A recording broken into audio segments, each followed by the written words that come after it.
Hello and welcome back to Building HVAC Science. This is episode 150. You've been keeping track? In this episode, Eric and I had a great time digging into the details of all things IAQ with John Ellis.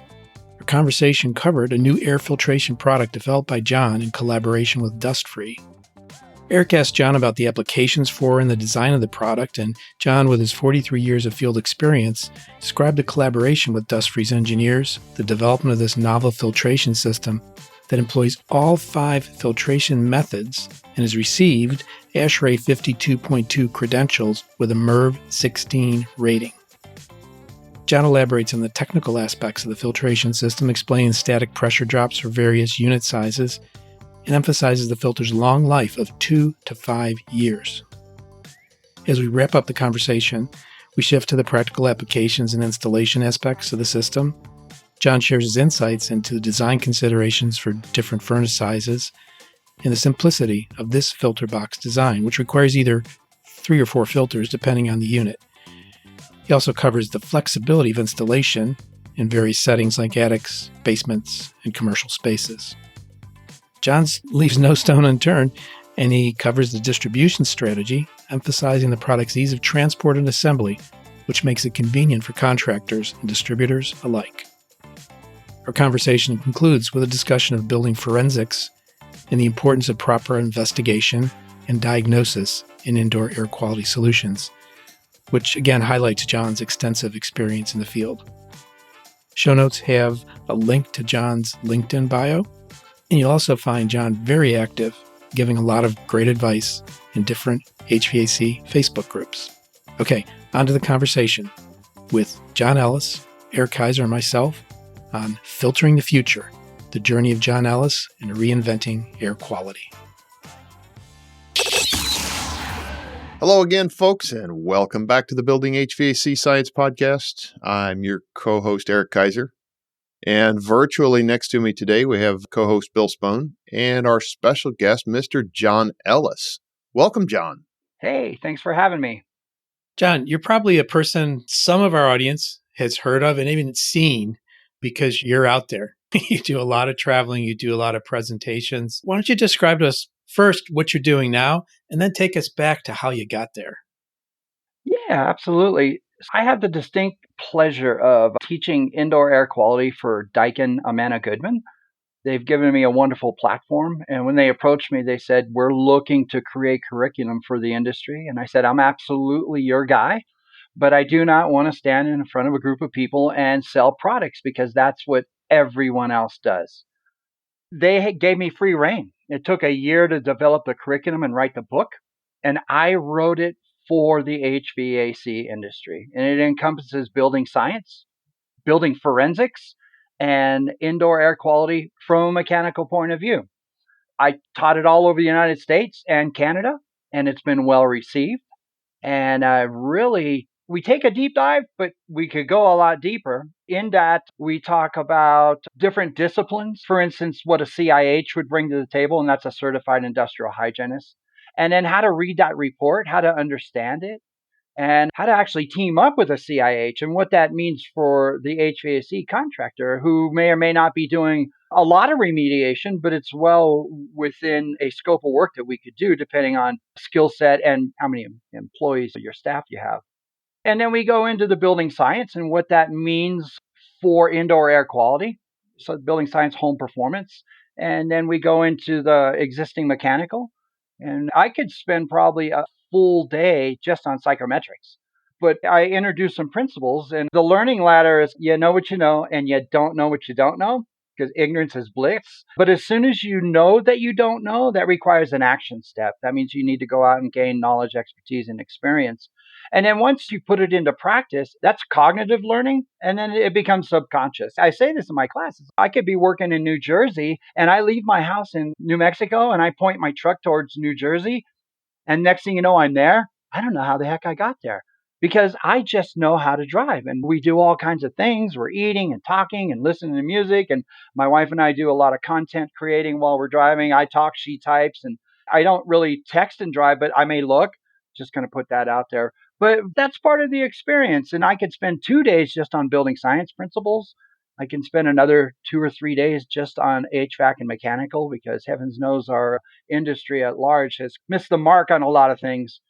I am a business development manager and a business coach slash ride along coach for the new flat rate. So, for anybody who doesn't know what the new flat rate is, traditional flat rate is a good, better, best. And depending on what kind of CRM you're using, you still have to build that package with the three different options and then make sure it adds up and makes sense. And then when you present it to the client, history shows us that we typically throw out the top, throw out the bottom, and that leaves you with the middle. That's still not really a choice because you're only left with one. So the new flat rate is menu pricing. We are not a pricing company. We're a software and development company. We take a company's existing pricing.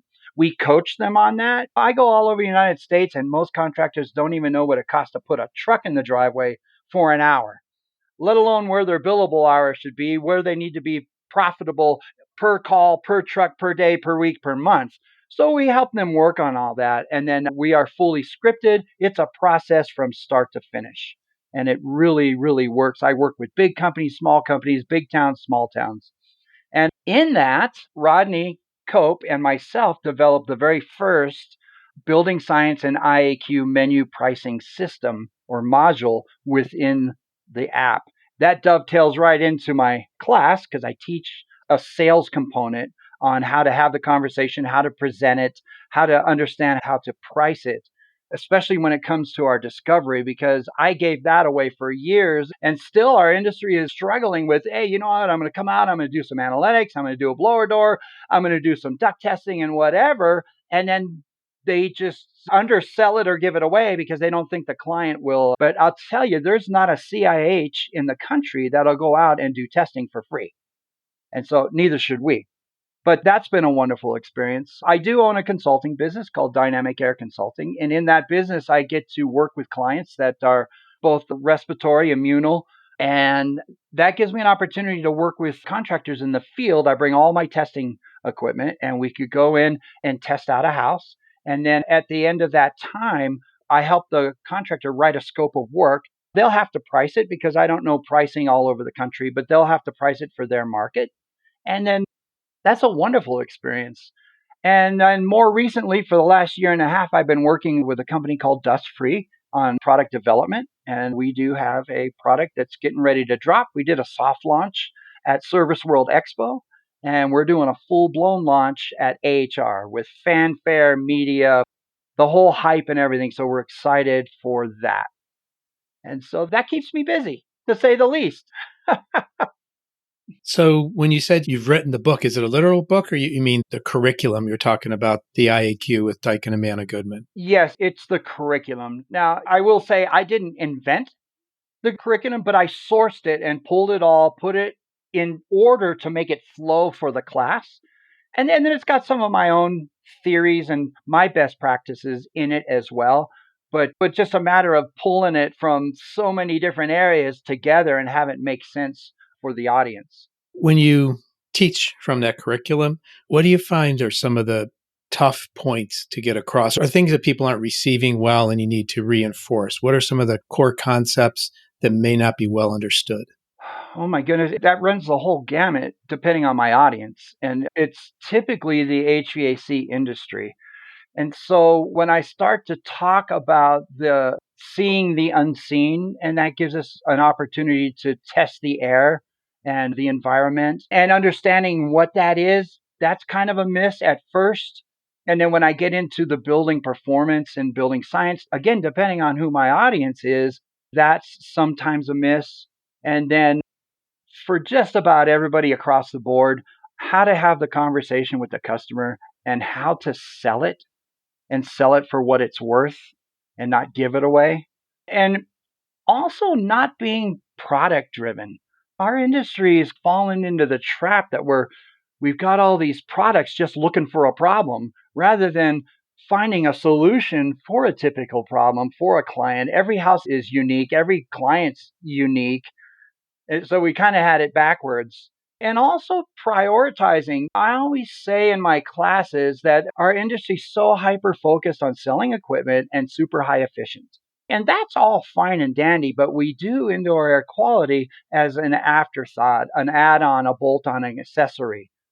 We have to understand who my clients are. When I had my company in California, I owned an HVAC business.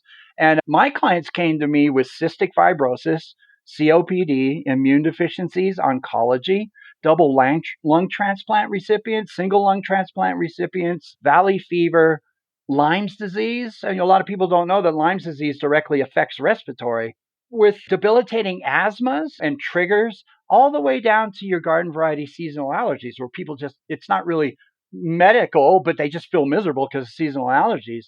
So being able to craft a solution tailored to a certain house and a certain client is a big miss. And again, we're an industry that's got a bunch of products just looking for a problem instead of genuinely finding solutions. Does that make sense? Yeah. So let's make sure we don't forget to mention, where can people get in on your classes? I often advertise when I have classes on LinkedIn and Facebook, and I'll push them out to the different groups. But on the HVAC Learning Campus is what Daikin has their platform. You can go in there and you can look up technician training. You can plug in IAQ Principles Workshop. That'll get you to where you can look at a calendar, see what I have coming. And then also, if you want to request a workshop in your area, we'll be more than happy to look at that, find a local distributor, and partner with them and get them to host the class. Those are the different ways to get involved. One of the topics you gave us in the conversation we had beforehand was profitable maintenance. How would you describe that? That's a great question. And that lately has been my jam. I mentioned earlier that most companies don't even know what it costs to put a truck in the driveway for an hour. That ties right into maintenance. And so we've typically given our maintenances away. And we've got this mentality that, oh, well, everybody else is giving them away. So I need to give them away too, or else I'm not going to get enough. But they need to be profitable. So how do we do that? Well, one, charge what it's worth. Two, be able to identify value added opportunities and seize those opportunities. And three, understand your numbers. On average, it's about $250 to put a truck in the driveway, and it varies all over the country. There's a couple different ways to go about it. When I go in with a company, I really dig into their books and we look at technicians' wages. We look at where they're at with revenue. A big component of that is their non generating employees, all the way to the guy who sweeps a shop. He's not generating revenue, but you're paying out. So we take all that into consideration, and then there's some math that needs to be done. But a simple way, if you wanted to figure out just per technician what it costs for that, you would take the technician's hourly wage. So let's just say a service tech's making $30 an hour times 5 divided by 0.6 will give you about what it costs to put that guy in a truck in the driveway. And so everything's technology is a big one now because everybody's tablet based and phones and different apps to help them do their job. And then stock and your overhead all goes into that. So if we're charging $240, and that seems to be like the sweet spot that a lot of companies are in, that's $120 a visit. Well, guess what? At $120 a visit, and it costs you $250-ish to put that truck in the driveway. Now, New York's going to be different because every call is a parking ticket and they build that into their call. But it's different all over the United States. So you got to know your numbers. And then having a process to talk to the client, build confidence, lower sales resistance, and find those value added opportunities based on three categories. And that would be one, failure prevention, two, safety, and three would be bolt on sundries accessories. And so if you use those three categories, now about 70 to 90% of people are really concerned with failure prevention, and up to 70 to 80% are health and safety. So just it waffles back and forth. And then only 30% of people really care about accessories and sundries and fluff, as I call it. So if you have a process to communicate well with the customer, it's the most low key, relaxed call that you can have. Their stuff isn't broke down on the worst day of the year with company coming and, oh my goodness, I got to take time off of work and kids and all that stuff. It's a very relaxed call. And if we have a way to process through it, when a call in Michigan, And I said, hey, I got this call because that's what I do during ride-alongs. I'll watch them and then I'll go ahead and take a call. So we go in and I start my greeting and we ask permission to come in. And I say, hey, just to clarify, did anybody from the office tell you what all is entailed in our maintenance visit today? At that time, her phone rings and she says, just a minute. She answers the phone. She says, hey, can I call you back? The filter guys are here. Where's the perceived value of a filter changer? 43 years in the industry has been reduced to a filter changer in just a matter of seconds because no one has built that value. We know the value, but there's perceived value. And that's what we got to hone in on. Make sure the customer understands that we're not just there to change a filter, especially when we go into our winter tune-ups and when we're really looking at combustion and safety and all that stuff and the operating and sequence operating. I mean, we really have a great opportunity to look deep into a system. So the perceived value thing, how do you see this? I see this where some people put the perception way ahead of the reality of the value. And then a lot of times people put the perception way underneath the value. And there's got to be some sweet spot where you can back up the perception you give. You get what I'm saying? I absolutely do. And this is part of the problem with our industry at large. So one of the things I do when I'm out with a company is like, hey, you have a maintenance brochure. Can I see it? Can I see what you're giving to? And you look at it and it's a 20 bullet point list of what they're going to check in heating, another 20. And it's like, yeah, all technical. And it's like, dude, you lost 90% of your clients. You lost them. They don't see a value in that. As a matter of fact, it's a little bit demeaning depending on who's reading it because they don't understand what it is. And so you got people who will start Googling, what's all this stuff? Or the engineer who will like hyperanalyze it. Or just most of our clients will like, they don't understand it. They just say, whatever, it's $120 a month, sign me up. So if we can build that value, and the way I like to do it, instead of having those 40 bullet points on what you're actually going to look at, how about if we say this? Today, we're going to go ahead and have a look at your mechanical systems, safety systems, and performance system. We want to make sure your equipment's running the best it can. And we here at Dynamic Air believe that safety is no accident for you and your family. It is always our top priority. And we want to help make sure that you're not overpaying on your utility bills. By the way, how's everything been working? Is there any strange noises, smells, rooms that are too hot, too cold, dusty? Is there anything like that going on? And so those are fact-finding questions, and that engages the customer. And if you put my 40 bullet points into those three categories, I just covered everything. And that's something they can understand. My mechanical system, safety and health, and then performance. Where's my utility usage at? That builds the value. And it's an easy conversation than trying to explain 40 bullet points. There's other ways. That's just where I've been. I went on first off, I got a company in Minnesota I'm working with, don't you know? Their maintenance guys, after myself going out and coaching them, their maintenance department is catching up to the service department in revenue by following a process. And it's honesty, integrity, and common sense. I'm not asking you to go out and sell things just for the sake of selling things. No, you got to be honest and have some integrity about it. And then this will be my last point. I was in Dallas doing a ride along, and it was a maintenance, and this was a new customer. So the potential of adding him on as a member was there. And so I told the technician again, hey, I'll go ahead and run this call. And I went in and I went through part of the script that I just shared with you. And then he started showing us around inside where his air handlers and furnaces were. Then we went outside and he's got 3 units. We went to each condensing unit. And at the last condensing unit, he says, I know we probably have to replace these things. They're getting pretty old. And I said, yes, sir. They are 22 years old based on the nomenclature. And he says, I just need a little more time. So I took that and put it in my pocket. We finished out the call, went back to the customer with our findings and said, hey, Mr. Homeowner, do you have a minute? So do you remember you said you needed a little more time? This is where we're going to be able to do that for you.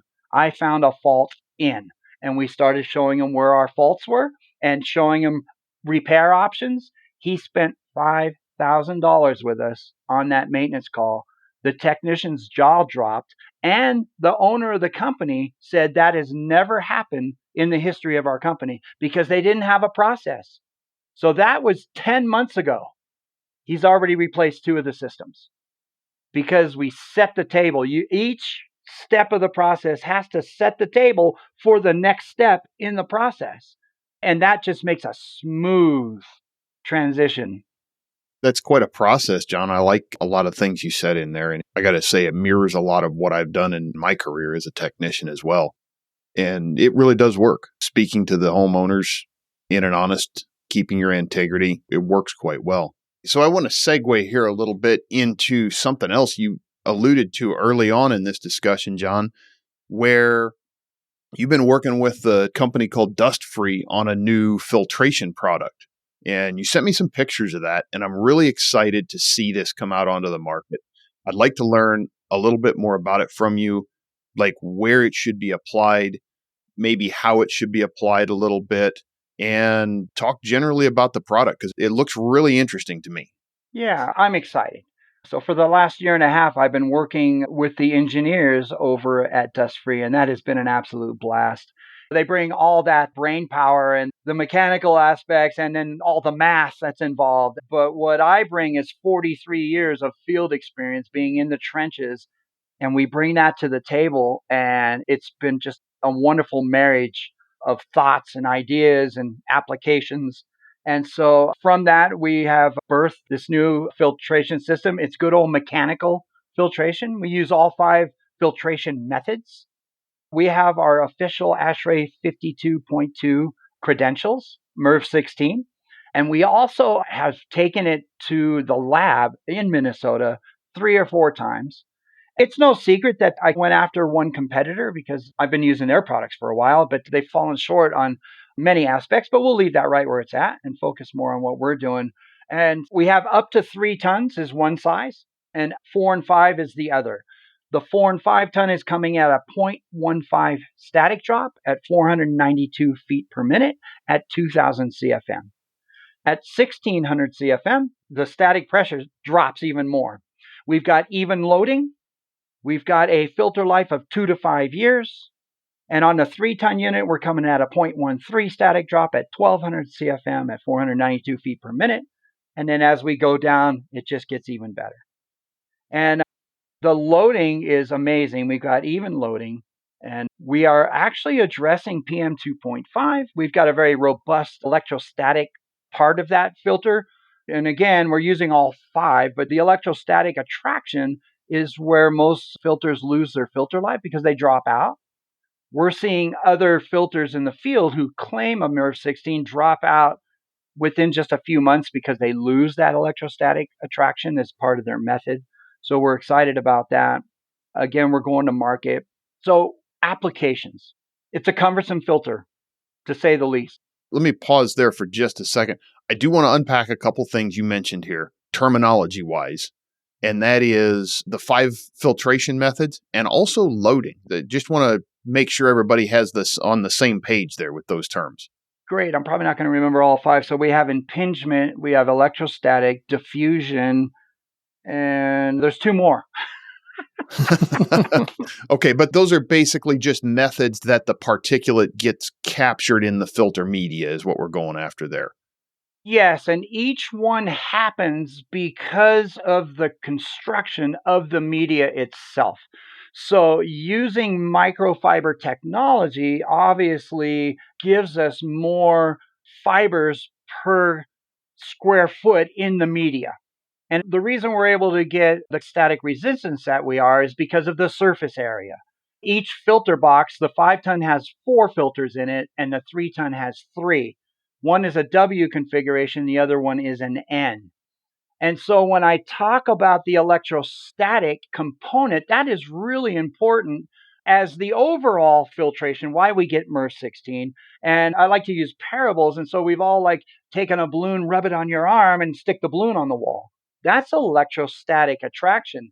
Because of the material that the fibers are made out of, as the air passes through, it creates an electrostatic attraction naturally. Now, this is not plugged in. This is not electronic. Happens naturally because of the construction and what the fibers are made out of, how they're woven. And then each of the 5 different methods helps in the size range. Because if we're talking about like a zero point 0.3 to zero point 0.5 micron, that's what most filters are tested at. And so that's a rather large particle that can get caught real easy, and even a filter without all five. But as we get smaller, those other methods come into play, as in how the particle at a small size range will follow the airstream and be diverted. And just by as it comes to a strand, and once the airflow goes around the strand, now we're talking at a micron level here. And then the impingement makes the air chaotic as it's going through the fibers. And so the particles bounce around and get caught. And then with the electrostatic, that just happens as the air crosses a synthetic material. And then that natural electrostatic attraction comes into play. So how about loading? Let's talk loading real quick before you go down into applications.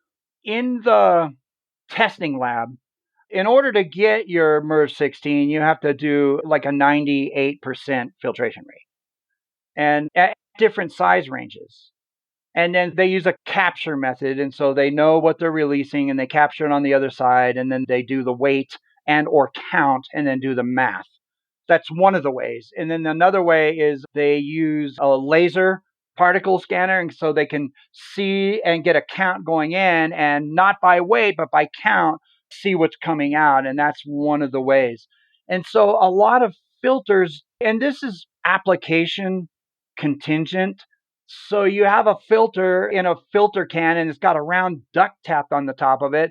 That filter is going to primarily load right where that duct is connected, and the outsides of the filter aren't going to catch anything. So it's going to load faster. But with our configuration, we're getting even loading through all filter media. And again, it's going to be application contingent. If you put a collar, but just by the way our box is configured, it still helps that air go through most of the filter media. The cool thing is we're putting this out with transitions. We're going to put it out with a hanger kit with stainless steel cables, and we're going to put them out with squared arounds already built for it. And with a squared around, you really get the best airflow, the best loading, the best spread across the filter.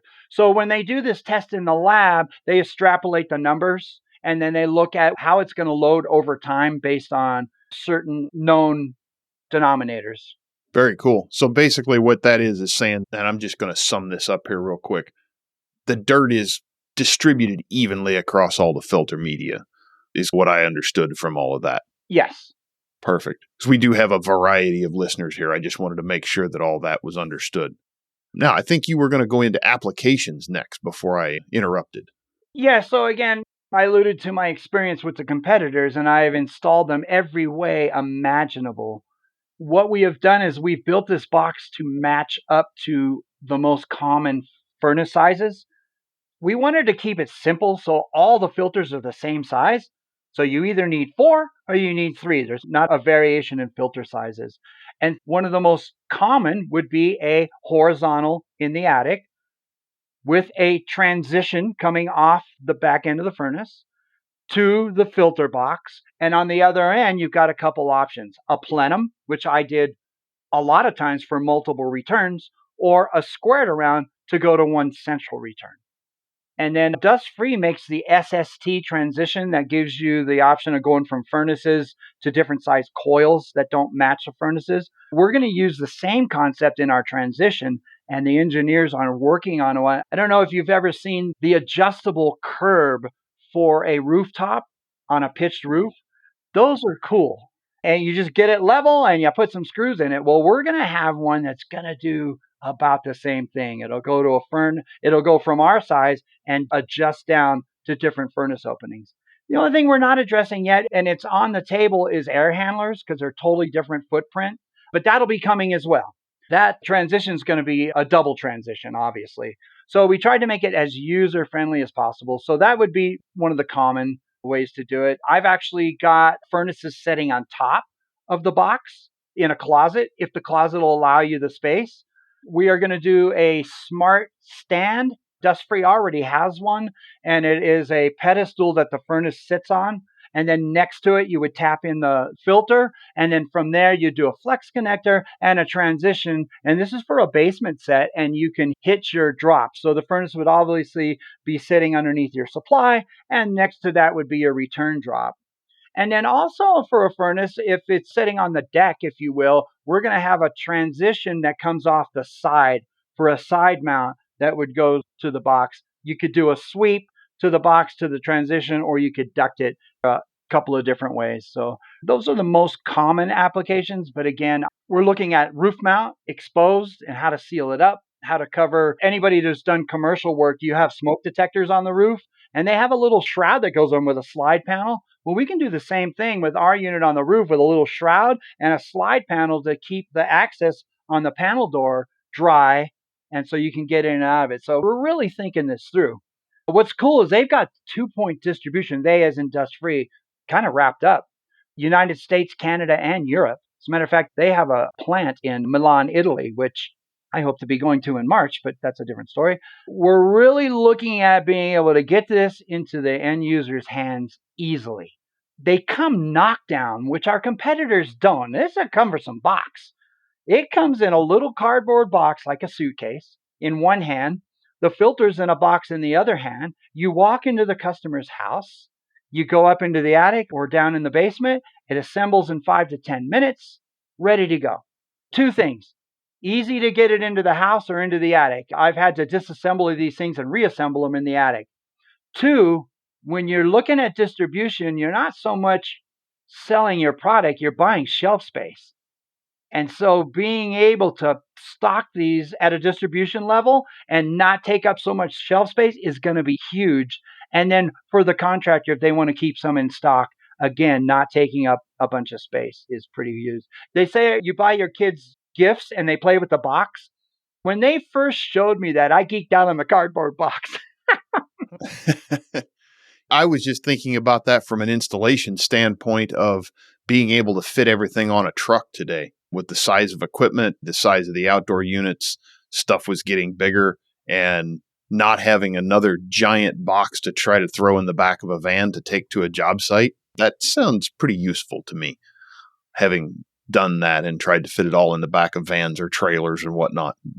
Absolutely. It could turn out to be really, really challenging. You had mentioned some of the preamble to this building forensics. Is that something you do through your consulting company? Yes. And so this is interesting. This is part of the discovery phase. So when you have your discovery, you're gathering data. And then when you bring your data back, you're almost like a lawyer. You're going to put all the data, and then you've got to present your case to the homeowner as to why they should move forward on what you're doing.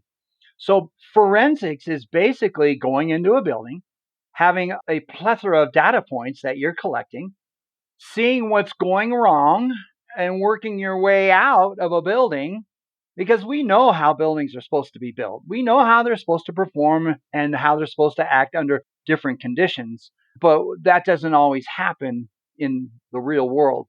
And so forensics is basically going in, figuring out what's working, what isn't, and why, and then going backwards, collecting data.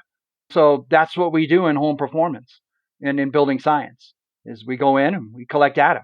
Then understanding what the data is telling us, and then converting that into a solution, and then turning that solution into a scope of work. I'm going to be speaking at the symposium this year, and my talk is going to be turning IAQ data into dollars. And I'm going to go into pretty good detail on this subject with the time that I'm allotted on how to get your customer to buy into the testing. That's always been an argument. And then collecting the data, what data needs to be collected, analyzing the data, and then turning that into a scope of work and being able to present that to the customer. Being that we're process driven, I have a process that I've developed over my years in the field, an IAQ, indoor air quality, investigate, analyze, and quote. You have to do all 3. They have to be done in order. Our industry right now, here's about indoor air quality, goes right to the quote. And I coined a phrase that I use in my talks, and is prescription without diagnosis is malpractice. but yet we want to jump right to a prescription, not even understanding what's going on. And so in that investigate, analyze, quote, I've got 3 categories of air safety, seeing the unseen of what's in the air, pollutants and different things. And then building safety, which is our building science and building performance component, and then existing mechanical and the effect it has on that. And again, this has been my industry for 43 years. I've been using NCI's testing methodology for 18 years of measuring airflow and static pressure and system performance, delivered capacities, sensible latent ratios, air exchanges per hour, filtration rates, airflow, all of that encompasses. I've been doing that for the longest time. Again, some of the stuff that Jim's doing with Measure Quick just streamlined that whole process because I did it long form. I'm sure you did too for years, Eric. You take the data and you do the math, and now you have an answer. As we come to wrapping up this podcast, this session, you're talking to a couple of tool guys here. What are some of your favorite tools to use? And it's okay to shout out brand names because you're a user. So first and foremost, I have both the Energy Conservatory and RetroTech blower door and duct tester. I have them both. What I really like for those tight spots is a 6-inch turning vane anemometer from Alinor. That really gets me out of some tight spots for measuring airflow. I've got an Alinor flow hood. Evergreen Telemetry's got some really nice flow hoods out now. Even low velocity can measure 5 CFM. I just sat in a class with Eric over at the Energy Conservatory. It was a lot of fun, and it was neat to revisit all that because I have been doing it for so long. And I recently toured the plant over at Evergreen too, so they got some neat stuff going on. And then I use Lighthouse for particle scanning. It gives me 5 size ranges. I've got a Velocic hot water anemometer, old school. I use Testo tools. I use an Air Advice for doing air analysis. I use another company called Air Answers. It's a different parameter, and it's basically a CIH in a box. They're a fantastic company. And I use another company called Got Mold to do a quick air assessment. Yeah, Jason Earl, he was on the podcast before. Oh, nice. Yeah, I've known Jason for years. Did you know that he used to have mold-smelling dogs and went out and used to do assessments? Yeah, I think that's on his website, that black dog. Yeah, that's how I met him. I've been out in the field with him and his dog. So I've known Jason for a long time, and it's neat to come up how he came up with the Got Mold, which is great. And I've got more in-depth mold testing, that more expensive models, if you will. There's a whole host of tools out there. You can get lost in tools. And I know that TrueTech has been a great source for tools. And are you guys offering the Air Advice? Yes. Yeah. And they just added formaldehyde to their menu of components that they're testing. I know Jeff Mounts very well. Very cool. As we finish up, what's the best way for someone to get in touch with you? You had mentioned LinkedIn. Is that the best way? LinkedIn, here's what I'm going to do. I am not bashful. I take calls from everyone all over the United States and sometimes out of the country all the time. My phone number is 505-652-8119. Call me. My social security number is, oh, wait a minute, we don't want that one.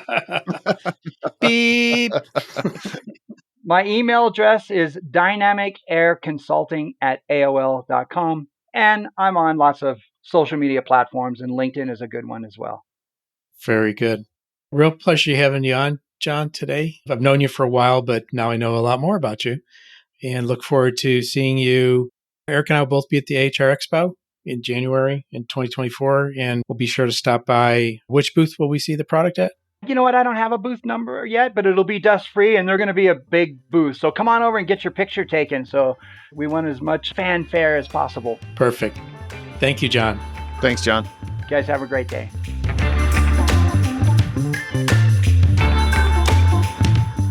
Thanks again for listening to this episode of the Building HVAC Science, where, as you might know if you've been a listener, our goal is to help create better, more knowledgeable HVAC and building performance technicians by helping these two professions to better understand each other, the work they do, the science behind it, with the ultimate goal of making customers happy in the homes they live in and the buildings they work in.